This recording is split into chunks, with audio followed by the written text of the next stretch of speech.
Our world is currently going through an energy transition right now. We're trying to focus less on non-renewable and environmentally unfriendly sources like gas, diesel, etc., and instead shift towards clean, green, and renewable sources instead. Lots of vehicle manufacturing companies like BMW, Honda, Volkswagen, and Hyundai are introducing hybrid and fully electric vehicles. Hyundai in particular has recently signed a deal to further its goal. Let's dive in. First things first, what's this deal between Hyundai and LG Energy all about? Hyundai Motors, the well-known South Korean automotive manufacturer company, has signed a deal with LG Energy, the storage battery manufacturing company, also Korean, to have a joint venture for the production of lithium-ion battery cells. In order to carry out this project, the companies will be building a plant in Karawang, New Industry City near Jakarta, Indonesia, and they will be raising the funds for its construction. Indonesia is actually a pretty ideal and smart location to pick. Did you know that it's the largest nickel producer in the world because it has the largest reserves of the mineral? We didn't either, but we get it now. The Southeast Asian country has huge reserves of cobalt too, and both these mineral resources are extremely important in the production of batteries. They're the key raw materials for it after all. So, how much money have they raised so far? According to the Korea Economic Daily, the two companies, Hyundai Motor and LG Energy, have so far been able to raise $710 million US,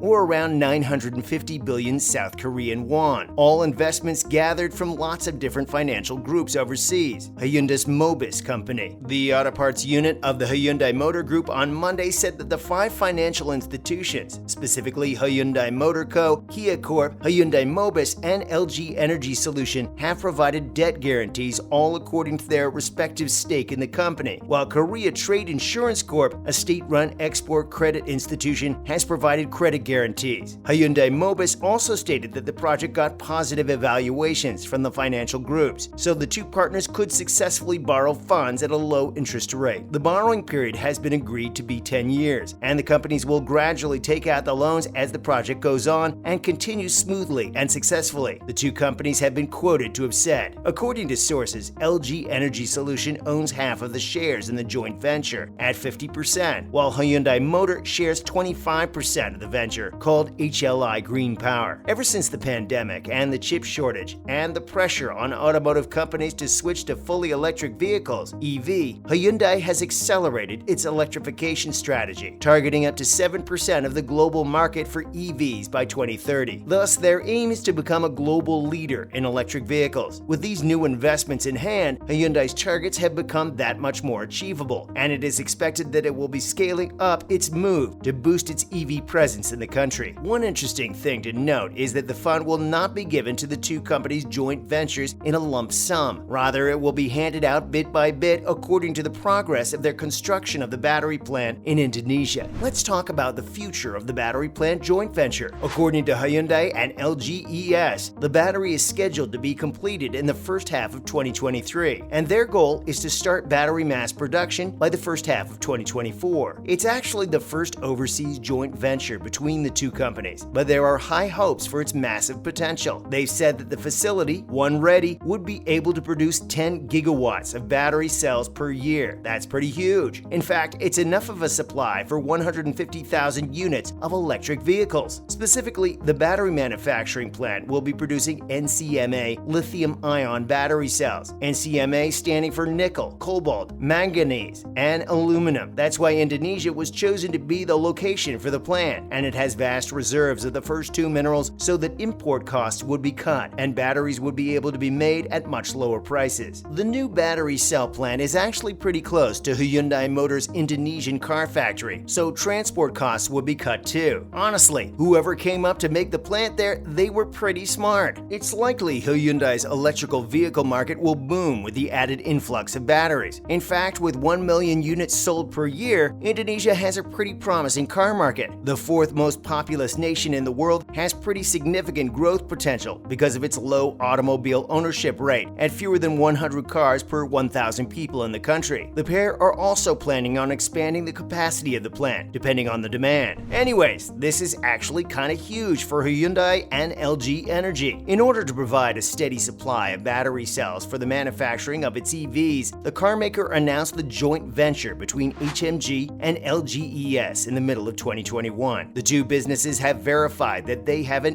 MOU in place with the Indonesian government for the joint venture, JV, that would produce battery cells, which was initially reported back in June 2020. Finally, as reported by the Korea Post, Hyundai Motor and LGES were successful in obtaining low-interest financing due to the project's high appraisal and promise. They were able to attract really good investors as a result, even though they faced a ton of challenges in gathering investments at the start. Clearly, the potential is huge, and investors are recognizing this, both for the increase in the electric vehicle market and the fight against climate change for the world. Now, moving on to other news. California is about to set the finish line for the EV race. Car manufacturing companies might actually have less time than they thought. The sale of fossil fuel-powered vehicles is about to be outlawed in California by the year 2035. This is pretty interesting, as this is the state that buys the most cars and trucks in the US. This is the biggest government action against gasoline and diesel to this date, and it might have an impact on the entire nation and the worldwide car industry as a whole if carried out correctly. The California Air Resources Board, which controls pollution in the state, is considering voting on a plan that, if approved, would require all automobiles sold in the state to have zero greenhouse gas emissions after 13 years. The proposal is anticipated to pass on Thursday. In order to safeguard the quality of the air and address the effects of climate change, the board is using its jurisdiction. Both diesel and gasoline-powered automobiles make things worse for the climate and air quality, so they want to shut it down completely. On Wednesday, Lauren Sanchez, a senior climate advisor to California Governor Gavin Newsom, stated that the vote will mark a huge day not only for California, but for the country and the entire world, as we dive headfirst into the next chapter of the zero-emission vehicle revolution. She's absolutely right, of course, but the question is, will the state be able to meet this ambitious target by the deadline? Let's hope for the best. Next, Hyundai is catching up with Tesla in the global EV race. Hyundai didn't seem like a significant threat to Tesla when Elon Musk stated the South Korean automaker was doing pretty well back in June. But it turns out that the most recent sales data and comparisons to Apple and Samsung in the 2010s show that change is actually happening more quickly than we thought. In the US electric car market, Tesla is still at first place by sales volumes this year, but Hyundai Motor and its affiliate Kia are close behind at number 2. Prices are also catching up. The cheapest Model 3 from Tesla is now available for $46,990 thanks to a price increase this year. Hyundai's Ioniq 6, which debuted last month, is sold for a comparable price range as well. Hyundai has the upper hand. As the cost of lithium rises for electric car makers, the weak Korean one ensures Hyundai can keep its car pricing stable while maintaining profits, while competitors are compelled to pass on increasing costs to customers. And finally, LG Energy Solution inches closer to bond support for Holland expansion. LG Energy Solution has taken another step closer to getting further financial backing for its $1.7 billion expansion in Holland. The Michigan Economic Development Corporation's Strategic Fund Board authorized a $500 million